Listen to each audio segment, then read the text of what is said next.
सीधा लिए चलते हैं आपको लखनऊ, जहां पर सीएम योगी आदित्यनाथ कार्यक्रम को संबोधित कर रहे हैं। जोड़ सकें, इस दिशा में हमारा प्रयास होना चाहिए। एमएसएमई, अगर आपके पास एमएसएमई का बेस है,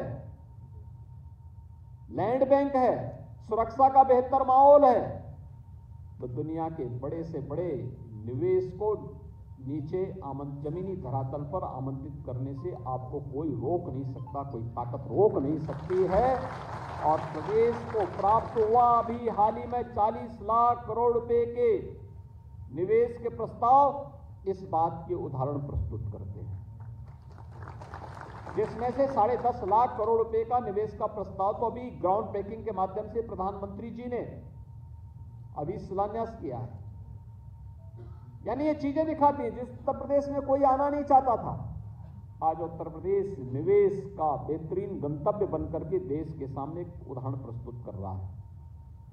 और इसके पीछे भी एमएसएमई का बेस हमारी महती भूमिका का निर्वहन करता है।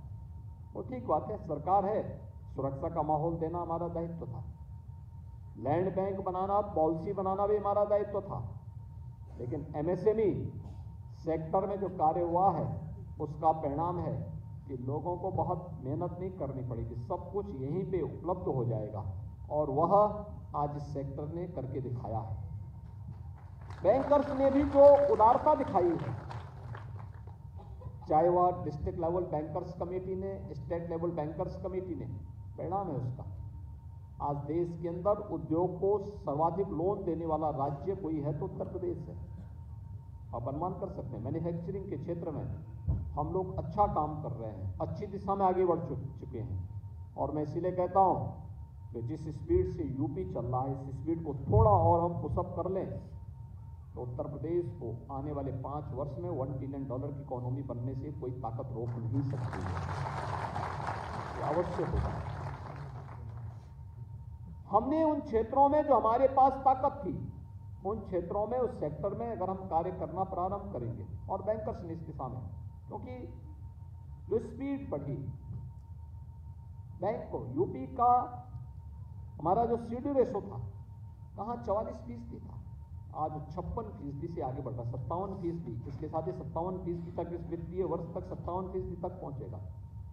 और अगले वित्तीय वर्ष में इसी स्पीड को आगे बढ़ाते हुए हमें इस सीडी रेशो को 65% तक लेके जाना है। इसको धीरे धीरे करके बढ़ाना है। और मेरा मानना है यूपी में संभावना है, यूपी इस लक्ष्य को, इस टारगेट को अचीव करेगा, क्योंकि हमें उत्तर प्रदेश के 25 करोड़ लोगों के हितों के लिए कार्य करना है। प्रधानमंत्री जी की मंशा के अनुरूप उत्तर प्रदेश को भारत के ग्रोथ इंजन के रूप में स्थापित करना है। इसके लिए मैन्युफैक्चरिंग सेक्टर को हमें अधिक से अधिक मजबूती प्रदान करना पड़ेगा, और एमएसएमई सेक्टर को भी और अधिक आगे बढ़ने के लिए प्रोत्साहित करना पड़ेगा। उत्तर प्रदेश ने इसीलिए सीएम युवा के नाम पर अपनी एक नई योजना प्रारंभ की है। एमएसएमई यूनिट लगाने वाला युवा 5 लाख रुपए की तक का लोन ब्याज मुक्त ऋण के रूप में हमने उपलब्ध करवाने का कार्य करेंगे, और उसका एक मैकेनिज्म प्रदेश सरकार के द्वारा तैयार करके लागू किया जा रहा है। हम इस संख्या को बढ़ाएंगे, पहले चरण में 5 लाख, फिर वह चुकता हो जाएगा 7.5 लाख करेंगे, फिर वह चुकता हो जाएगा उसको 10 लाख तक पहुंचाएंगे, जिससे प्रदेश में इस सेक्टर की अनंत संभावनाओं को आगे बढ़ा करके देश के मैन्युफैक्चरिंग के सबसे बड़े हब के रूप में हम उत्तर प्रदेश को स्थापित कर सके। प्राइवेट इंडस्ट्रियल पार्क इसका उदाहरण है। पहले निवेश होता था कहां? एनसीआर में, हर एक व्यक्ति आता था, नोएडा, ग्रेटर नोएडा, गाजियाबाद, बहुत हो गया, मेरठ, हापुड़, उससे बाहर कोई आना नहीं चाहता था।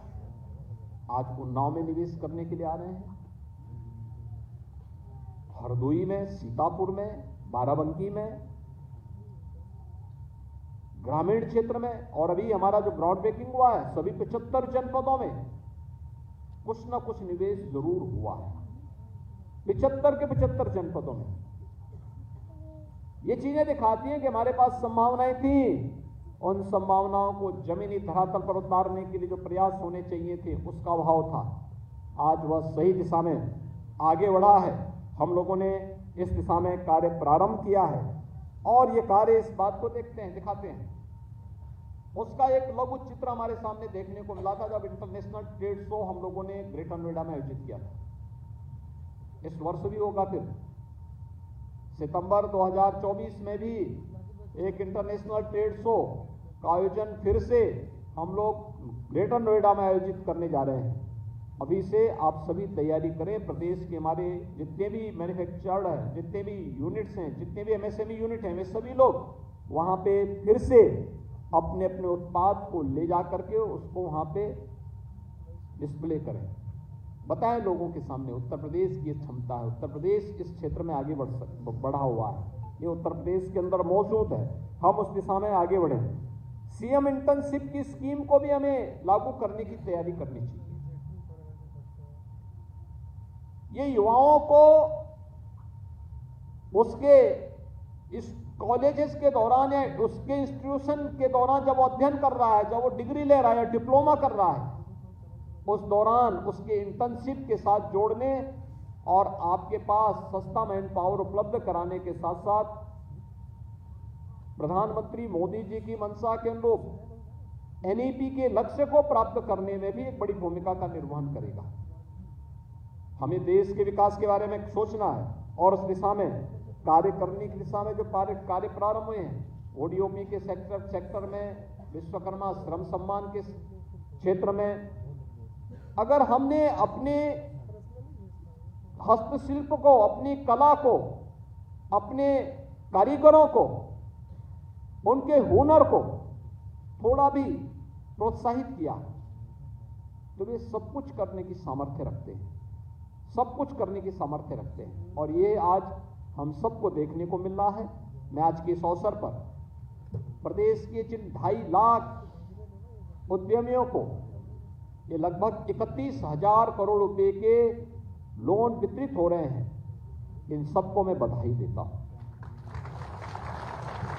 वे समय सीमा के अंदर अपने कार्य को आगे बढ़ा दें और अपने कार्यक्रम को आगे बढ़ाने के साथ ही प्रदेश सरकार से कहीं भी कोई समस्या हो, जिला उद्योग केंद्र के साथ संवाद बनाए, डिस्ट्रिक्ट एडमिनिस्ट्रेशन के साथ संवाद बनाए। कोई समस्या होती है तो विभाग के साथ और मुख्यमंत्री कार्यालय के साथ संवाद बना करके इन समस्याओं का समाधान करने की दिशा में उनको आगे बढ़ना चाहिए। सरकार उनको पूरा सपोर्ट करेगी। प्रदेश ने इसके साथ ही प्रदेश का 11वां प्लेस पार्क उन्नाव में, आज मैं उन्नाव में ही जा रहा हूं और मुझे प्रसन्नता है कि जाने के पहले हम लोग वहां के प्राइवेट इंडस्ट्रियल पार्क को यहां पे उनका चेक भी वितरित किए हैं। मुझे पूरा विश्वास है उन्नाव में यह प्लेस पार्क समय सीमा के अंदर तैयार होकर के अपने भूखंडों का आवंटन करने के साथ साथ वहां पे एमएसएमई की यूनिट लगाने की कार्रवाई को भी तेजी के साथ आगे बढ़ा पाएगा। प्रदेश के अंदर विश्वकर्मा श्रम सम्मान और ओडीओपी योजना के अंतर्गत टूल किट वितरण, उनका प्रशिक्षण होने के साथ ही उन्हें टूल किट वितरण का भी कार्यक्रम आज यहाँ पे संपन्न हुआ है, फिर से हुआ है। इस प्रक्रिया को हमें और तेजी के साथ, नई टेक्नोलॉजी के साथ, नए तरीके से आगे बढ़ा करके उनकी ग्रेडिंग की